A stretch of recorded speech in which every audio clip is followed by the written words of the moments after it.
औज़ुबिल्लाहिमिनश्शैतानिर्रजीम बिस्मिल्लाहिर्रहमानिर्रहीम। अस्सलाम वालेकुम student, welcome to physics grade 9 lecture number 39।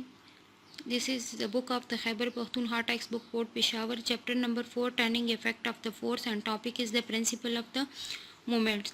In our previous lecture we studied about the second condition of the equilibrium, that sum of the total torque acting on the body is zero. That second condition is also known as the principle of the moment. The statement is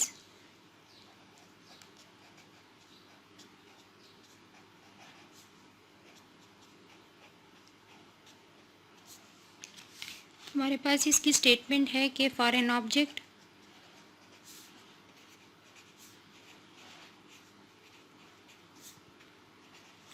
in equilibrium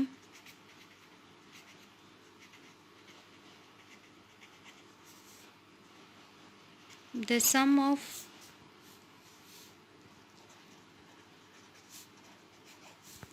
clockwise movement taken about the pivot must be equal to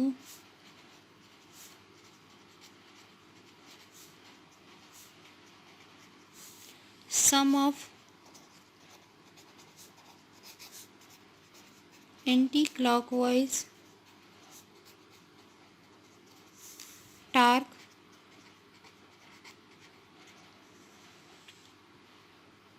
or movement taken about the same pivot.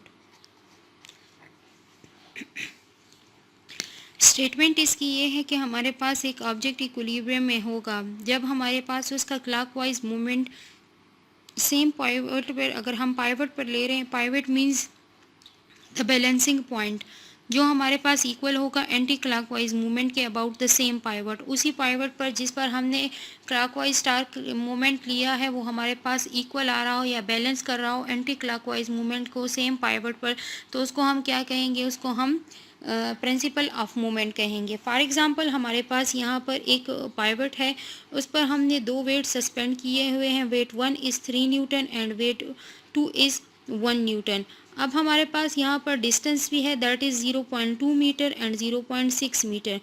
टा1 हमारे पास जो create हो रहा है वो हमारे पास clockwise torque है, और टा2 हमारे पास जो क्रिएट हो रहा है वो हमारे पास एंटी क्लॉकवाइज टार्क है।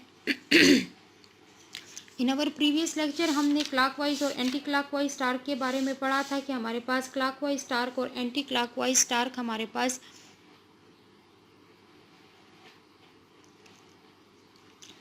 क्या है।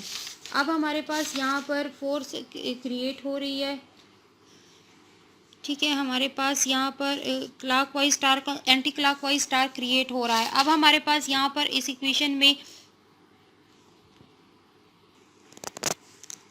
अब हमारे पास टार्क 1 और टार्क 2 क्रिएट हो रहा है, क्लॉकवाइज और एंटी क्लॉकवाइज टार्क हमारे पास क्रिएट हो रहा है।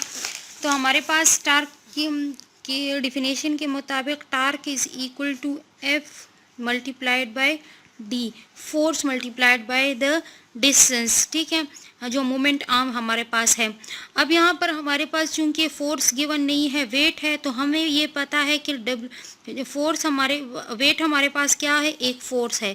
तो हम लिख सकते हैं कि tau is equal to W multiplied by D. According to this टा1 is equal to W1 multiplied by D1 and tau T2 is equal to W2 multiplied by D2। अब हमारे पास जो फर्स्ट वेट है दैट इज़ 3 न्यूटन एंड जो distance है that is 0.2 metre, और जो सेकंड वेट हमारे पास है that is 1 newton and distance is 0.6 metre. अब हमारे पास टार्क 1 जो क्रिएट हो रहा है that is equal to the torque 2, means के दोनों टार्क हमारे पास क्या आ रहे हैं, एक दूसरे को बैलेंस कर रहे हैं। तो जब ये दोनों एक दूसरे को बैलेंस करेंगे तो हमारे पास क्या क्रिएट होगा, हमारे पास जो है वो मीटर रॉड जो हमारे पास है वो हमारे पास इक्विलिब्रियम पोजीशन में रहेगा। अगर क्लॉकवाइज टार्क हमारे पास एंटी क्लॉकवाइज टार्क के बराबर है तो हमारे पास मीटर रॉड बैलेंस में यानी कि इक्विलिब्रियम में रहेगा। ठीक है, अब हमारे पास जो सेकंड कंडीशन ऑफ इक्विलिब्रियम थी कि समेशन ऑफ टा इज इक्वल टू ज़ीरो, कि हमारे पास टोटल टार्क जो उसका सम आएगा वो हमारे पास किस चीज़ के बराबर होगा, वो हमारे पास ज़ीरो के बराबर होगा। यहाँ पर हमारे पास जो टार्क 2 है इसको हम नेगेटिव लेंगे। यहाँ पर एंटी क्लॉकवाइज टार्क हमारे पास नेगेटिव आ रहा है, that is 1 Newton multiplied bye minus इसके साथ आ जाएगा। तो टोटल टार्क जब हम इसका लेंगे टा1 प्लस टा2 is equal to 0.6 metre minus 0.6 metre. तो ये एक दूसरे को कैंसिल कर लेंगे तो टा1 प्लस टा2 इज इक्वल टू हमारे पास आ जाएगा 0 न्यूटन मीटर के बराबर। ठीक है, हमारे पास यहाँ पर इसके साथ भी न्यूटन लगेगा और इसके साथ भी न्यूटन लगेगा। अकॉर्डिंग टू द बुक की डिफिनेशन की तरफ देख लें तो बुक में हमारे पास है कि second condition of the equilibrium can be stated as the principle of the moment which states that for an object in equilibrium, the sum of the clockwise moment taken about the same pivot must equal to the sum of the anti-clockwise moment taken about the same pivot। कि हमारे पास clockwise movement जो है वो हमारे पास balance करेगी anti-clockwise movement को, अगर हम उसको सेम बैलेंसिंग पॉइंट पर ले रहे हैं। टू बैलेंस द टार्क और moment of the force, torque या मोमेंट ऑफ द फोर्स को बैलेंस करने के लिए फोर्स के अलावा the perpendicular distance from the axis of the rotation also play the key role. Force के अलावा जो हमारे पास परपेंडिकुलर डिस्टेंस है that is moment arm from the axis of the rotation, वो भी हमारे पास अहम किरदार अदा करता है। For example if we suspend weight of 3 newton at 0.2 metre from the pivot, it exerts the same torque as 1 Newton weight at 0.6 meter from the fulcrum. A uniform meter stick will balance on the pivot under। हमारे पास 3 Newton wait जो है eight 0.2 metre distance हमारे पास वही torque create कर रहा है जो 1 Newton wait हमारे पास 0.6 मीटर डिस्टेंस की पर जो टार्क क्रिएट कर रहा है। तो ये दोनों टार्क जब हमारे पास बैलेंस होंगे यानी कि clockwise torque is equal to anti clockwise torque, तो हमारे पास क्या होगा कि हमारे पास जो मीटर स्टिक है वो हमारे पास बैलेंस में रहेगी, इक्विलिब्रियम फॉर्म में रहेगी। फुलक्रम किसे कहते हैं, the point on which it is supported, वो वाला हिस्सा जिस पर हम इसको सपोर्ट कर रहे होते हैं उसको क्या कहते हैं, उसको फुलक्रम कहते हैं। These condition as shown in the figure 4.16, in figure 4.16 anti-clockwise torque is taken as negative। anti-clockwise torque को हमने क्या लिया है, नेगेटिव लिया है, which leads to the second condition of the equilibrium that the sum of the both torque must be equal to 0। कि हमारे पास यहाँ पर T2 और T2 लिखा है, यहाँ पर दोनों साइड्स पर T2 और T2 लिखा है, इसमें से एक हमारे पास टा1 है और दूसरा टा2 है, तो ये हमारे पास 0 न्यूटन मीटर के बराबर आ जाएगा। इसी तरह से हमारे पास जो सेकंड फिगर है इसमें भी हमारे पास प्रिंसिपल ऑफ मोमेंट को शो किया गया है कि हमारे पास एक मीटर रॉड है,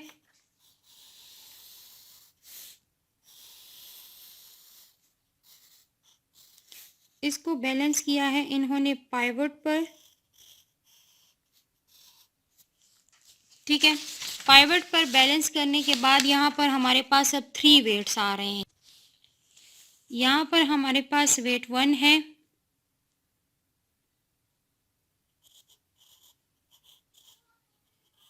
वेट 1 हमारे पास बराबर है 20 न्यूटन के, W1 is equal to 20 newton, और डिस्टेंस इसका D1 हमारे पास बराबर है 2 मीटर के। ठीक है, अब यहाँ पर सेकंड वेट सस्पेंडेड है, सेकंड वेट का जो हमारे पास है that is W2 is equal to 20 newton, और थर्ड वेट हमारे पास जो यहाँ से सस्पेंडेड है that is W3 is equal to 5 newton. अब इसका डिस्टेंस हमारे पास है D2 is equal to 1 metre, और जो यहाँ से यहाँ तक का डिस्टेंस है वो हमारे पास बराबर है D2 is equal to 4 metre के। ठीक है, अब उसी तरह से हमारे पास जिस तरह से टार्क गिवन था कि tau is equal to W1 multiplied by D1, tau T2 is equal to W2 multiplied by D2, और टा3 is equal to W3 multiplied by D3। अब W1 हमारे पास किसके बराबर है, टा1 is equal to 20 newton multiplied by 2 metre, और यहाँ पर टा2 is equal to 20 newton multiplied by 1 metre, टा2 is equal to -20 newton metre. यहाँ पर ये वाला जो हमारे पास टार्क क्रिएट हो रहा है इसको हम नेगेटिव लेंगे, तो हमारे पास जो लेफ्ट साइड पर टार्क आ रहे हैं, सॉरी राइट साइड पर टार्क आ रहे हैं, वो हमारे पास नेगेटिव आएगा। यहाँ पर हमारे पास वेट बराबर है -5 न्यूटन मल्टीप्लाइड बाय 4 मीटर, तो 5 4 जार 20 न्यूटन मीटर हमारे पास आ जाएगा। ठीक है, अब हमारे पास यहाँ से क्या आ जाएगा, टा1 is equal to 40 newton metre. अब इन दोनों को अगर हम प्लस कर लें, हमारे पास टा1 इज इक्वल टू टा2 प्लस टा3। अब हमारे पास राइट साइड का टार्क अगर हमारे पास आ रहा है, सॉरी लेफ्ट साइड का टार्क हमारे पास 40 न्यूटन मीटर आ रहा है, तो ये दूसरा भी हमारे पास आ रहा है -40 न्यूटन मीटर के बराबर। ठीक है, तो हमारे पास ये क्या कर रहा है, हमारे पास ये एक दूसरे को एंटी क्लॉकवाइज टार्क हमारे पास 40 न्यूटन के बराबर आ रहा है, क्लॉकवाइज टार्क हमारे पास क्या है, और ये हमारे पास आ रहा है clockwise torque, clockwise movement is equal to -40 newton metre के। अब हमने ये भी पढ़ा था कि हमारे पास second condition of the equilibrium को सेटिस्फाइड करने के लिए टोटल टार्क हमारे पास जो सम ऑफ ऑल टार्क है that is must be equal to 0, वो हमारे पास 0 के बराबर आने चाहिए। तो हमारे पास आ जाएगा टा1 प्लस टा2 प्लस टा3 इज इक्वल टू, हमारे पास आ जाएगा 40 newton metre -20 newton metre and -20 newton metre. तो ये हमारे पास क्या हो जाएगा, हमारे पास 0 न्यूटन मीटर के बराबर आ जाएगा। अकॉर्डिंग टू द बुक, हमारे पास बुक में है कि similarly there 3 or more torques around the pivot as axis of the rotation can also balance each other. For example, in figure 4.17 there is only one anti-clockwise moment about the turning point but 2 clockwise moment about is add up to balance it, कि हमारे पास एक side पर एक torque है, दूसरे side पर हमारे पास double torque create हो रहे हैं, जो हमारे पास क्या कर रहे हैं, एक दूसरे को बैलेंस कर रहे हैं।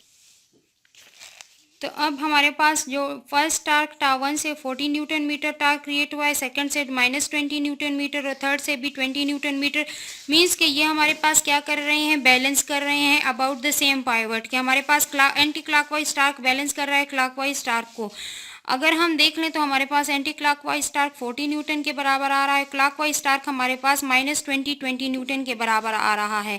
क्लॉकवाइज टार्क हमारे पास नेगेटिव होता है, जबकि एंटी क्लॉकवाइज टार्क हमारे पास क्या होता है, पॉजिटिव होता है। For the second condition of the equilibrium to be satisfied the sum of all this torque must be 0, कि सेकंड कंडीशन के मुताबिक हमारे पास sum of all the torque acting on the object is equal to 0 के बराबर आने चाहिए। तो वहाँ पर जब हमने इसको सॉल्व किया तो वो हमारे पास 0 न्यूटन मीटर के बराबर आ रहा है। Looking towards the example 4.4 on page number 119, two children Romesa and Sanan are sitting on a seesaw. The seesaw is balanced on the pivot as Romesa is at 1 meter and the Sanan is at 1.5 meter from the pivot as shown in the figure. If the Romesa weight is 600 Newton, what is the weight of the Sanan? Romesa का wait उन्होंने 600 Newton दिया है और distance भी बताया कि वो 1 metre के डिस्टेंस पर बैठे हुए पाइवट से, और सनान जो है वो 1.5 मीटर डिस्टेंस के पर बैठा हुआ है पाइवट से, लेकिन उसका वेट हमें मेंशन नहीं किया। वो वेट हमने क्या करना है, वेट हमने फाइंड करना है। Example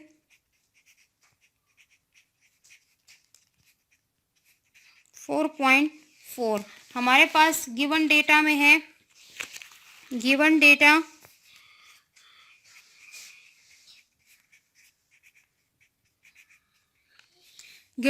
is equal to Romesa wait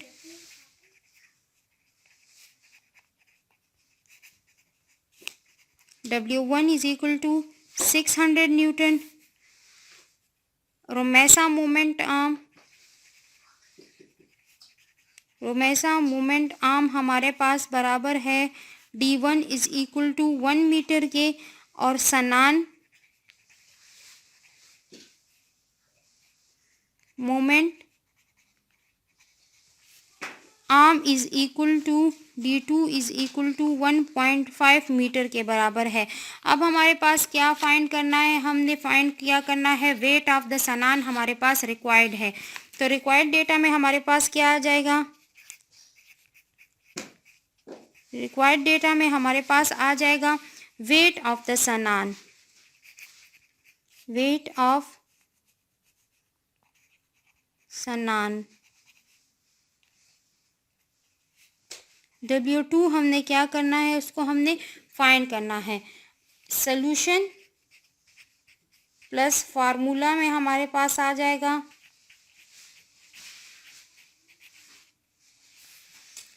torque of the Romesa minus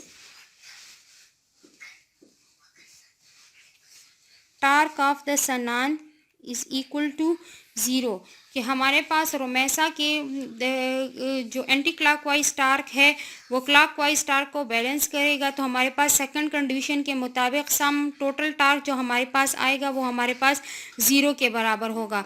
तो हमारे पास सीसा तब बैलेंस होगा जब हमारे पास क्या होगा, सेकंड कंडीशन के मुताबिक जो हमारे पास प्रिंसिपल ऑफ द मूवमेंट है कि clockwise torque is equal to the anti clockwise torque. तो हमारे पास आ जाएगा कि टा आर इज इक्वल टू टा एस, के रोमेसा का टार्क बराबर होगा सनान के टार्क के बराबर according to the principle of moment. Moment of principle of moment के मुताबिक sum of the clockwise torque is equal to sum of the anti clockwise torque. तो वहाँ पर हमने पढ़ा था कि हमारे पास W multiplied by D is equal to W multiplied by D आ जाएगा। तो अब वेट ऑफ द रोमेसा हमारे पास आ जाएगा WR and distance of the Romesa is equal to WS divided by DS। अब DS सनान का डिस्टेंस तो हमें मेंशन है और फाइंड हमने क्या करना है, वेट ऑफ द सनान करना है। तो हम क्या करेंगे, dividing both sides by DS, हमारे पास यहाँ से DS कैंसिल हो जाएगा। Weight of the Sanan is equal to the weight of the Romesa into distance of the Romesa divided by the distance of the Sanan. तो हमारे पास आ जाएगा weight is equal to, weight उसका है 600 न्यूटन रोमेसा का, मल्टीप्लाइड बाय उसका डिस्टेंस है 1 metre divided by the distance of the Sanan that is 1.5 metre. तो हमारे पास आ जाएगा WS is equal to, metre और मीटर कैंसिल हो जाएगा, 600 divided by 1.5 gives us 400 newton. तो हमारे पास वेट ऑफ सनान क्या आ जाएगा, weight of Sanan is equal to 400 newton के बराबर आ जाएगा। बुक की तरफ देख लें कि बुक में क्या है कि हमारे पास रोमेसा का वेट गिवन था 600 न्यूटन, रोमेसा का मोमेंट आर्म भी गिवन था 1 मीटर, सनान का मोमेंट आर्म 1.5 मीटर था। फाइंड हमने क्या करना था, सनान का wait. Here Romesa is producing anti-clockwise torque while Sanan is producing clockwise torque. Therefore, by second condition of the equilibrium, torque of Romesa minus torque of the Sanan is equal to 0. As Sisa is balanced, therefore we can write second condition of the equilibrium as principle of the moment. चूँकि सीसा हमारे पास balance form में है तो हम second condition of the equilibrium को principle of moments के form में लिख सकते हैं कि sum of clockwise torque is equal to sum of anti clockwise torque. Tau R is equal to tau S WR into DR WS multiplied by DS।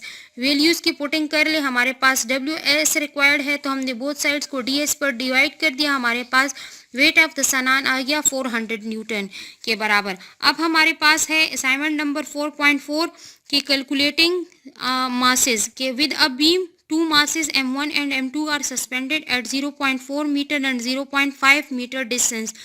दो masses हैं M1 and M2 के, एक 0.4 metre distance पर पड़ा हुआ है, दूसरा 0.5 metre distance पर पड़ा हुआ है।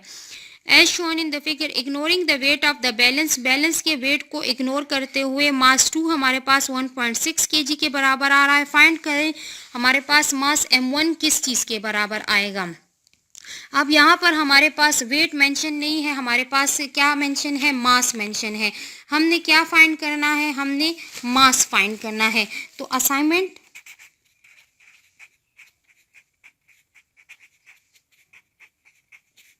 4.4 हमारे पास गिवन जो डेटा है, गिवन डेटा में हमारे पास आ जाएगा given data is equal to mass m2 is equal to 1.6 kg. Distance moment arm of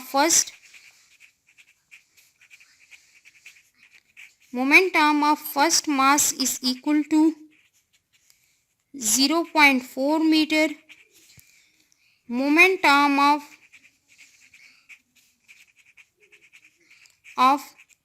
second mass is equal to 0.5 meter.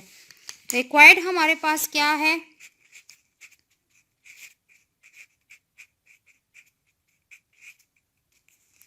Required हमारे पास है कि मास m1 हमने फाइंड करना है। मास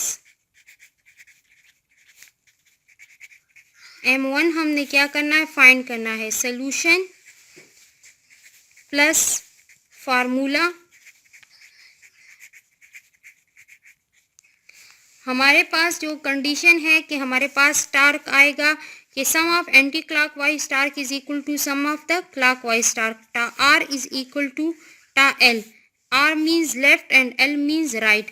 तो हमारे पास क्या है कि हमारे पास हम ले रहे हैं इस केस में W1 D1 is equal to W2 D2। लेकिन चूंकि यहाँ पर हमें मास मेंशन है और हमें कहा है कि मास फाइंड करना है, तो हमारे पास वेट किस चीज़ के बराबर है? W is equal to mg के। तो हम लिख लेंगे यहाँ पर कि m1 g d1 is equal to m2 g d2 के बराबर।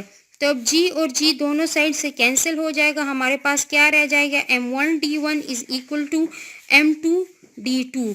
अब फाइंड हमने क्या करना है? m1 को फाइंड करना है, तो dividing both sides bye d1 हमारे पास आ जाएगा d1 कैंसिल हो जाएगा। m1 is equal to mass m2 हमारे पास है 1.6 kg multiplied by 0.5 metre divided by 0.4 metre जो उसका मोमेंट आर्म है। तो हमारे पास आ जाएगा m1 is equal to m और m कैंसिल हो जाएंगे, मीटर और मीटर हमारे पास क्या रह जाएगा? दैट इज 2 kg हमारे पास आ जाएगा। सो मास m1 हमारे पास कितना आ जाएगा? मास m1 हमारे पास आ जाएगा 2 kg के बराबर। सीखने और जानने के लिए वीडियो को बार बार रिप्ले कीजिए और पढ़ने और सीखने का अमल जारी रखिएगा। Thank you so much. अल्लाह हाफिज़ एंड स्टे ब्लेस्ड।